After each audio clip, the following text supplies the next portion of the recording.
Tel Aviv. Mohamed Taha from BBC Arabic joins me now to analyse here. Mohamed, this seems like something very new, very different in terms of what we've been seeing in the Middle East in recent months. What more can you tell us? It is very significant. It is a turning point in this war. These projectiles came from somewhere that the Israeli army or the Israeli authorities did not announce until the moment. They do not know whether it came from the north, where the Hezbollah is, or from the east, or from the west, because the area that witnessed this attack is Yehuda Road, which is the American embassy is located, and other embassies, or from the south, from the Yemeni side, which means this projectile traveled 2,200 kilometers without any interception. The Israeli 12 channel saying that the Americans informed the Israeli authorities that they intercepted 4 drones were heading to Israel. This is very new, and the silence that we can see from the Israeli authorities is similar for the silence we experienced upon the attack on the 7th of October. What are we reading into this silence, Mohamed?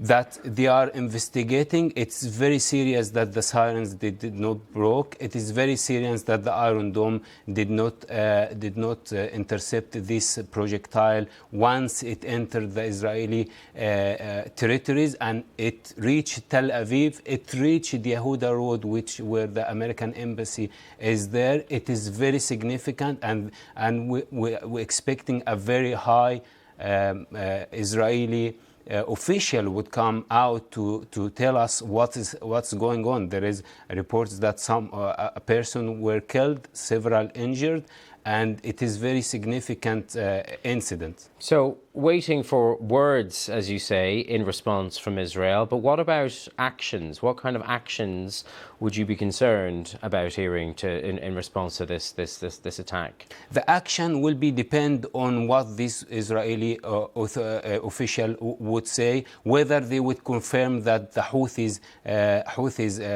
are responsible of that. That means the Israeli will be opening a new front to this war with the Houthis, directly with the Houthis. Are they going to attack the Houthis directly, or they will say that the Hezbollah is responsible for that? Previously, the Houthis announced that they launched attacks into Eilat and Haifa with the cooperation with what's so-called the Iraqi Islamic Resistance. Whether this will be the case, they will respond in Iraq and towards Hezbollah. It will depend on who Israel wants to be blamed on that. But what we really understand and know that this war is really widening, and the core of the war is what's happening in Gaza, and this will put lots of pressure of Benjamin Netanyahu to accept a hostage deal. Well, if there is to be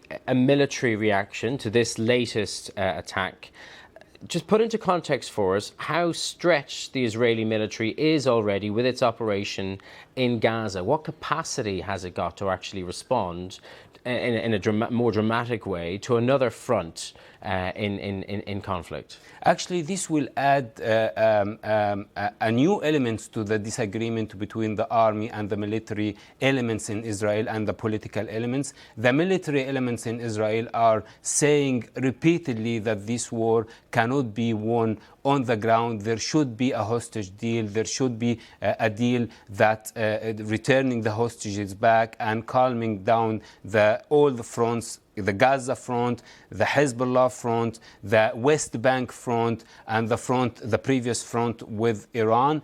However, the political level in Israel is really keen to continue war on all fronts, given that there are 2 right-wing Israeli ministers are pushing into this war to continue, which are the finance minister Smotrich and the security minister Ben Gvir, they are pushing into that, and they are considering any hostage deal is surrendering to Hamas. Okay, Mohamed, bear with us for a moment. We need to say goodbye to some of our viewers. We'll be talking about this story undoubtedly throughout the day here on BBC News. You are watching BBC News. Do stay with us. Breakfast is next for viewers in the UK.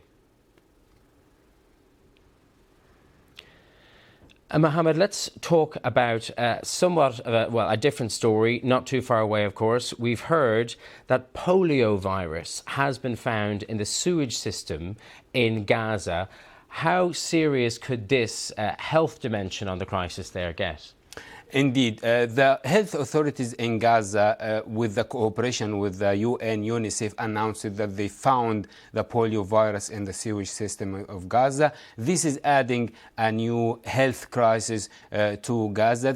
Could be spread, especially amongst the children, causing serious nerve system and brain damages that could lead to paralysis. This is adding to already the problems, health problems in Gaza, caused by the starvation there, the lack of vaccination, and the lack of medication for the chronic diseases like diabetes, high blood pressure, and cancer. Yeah, indeed, and it will certainly complicate the aid efforts there, undoubtedly.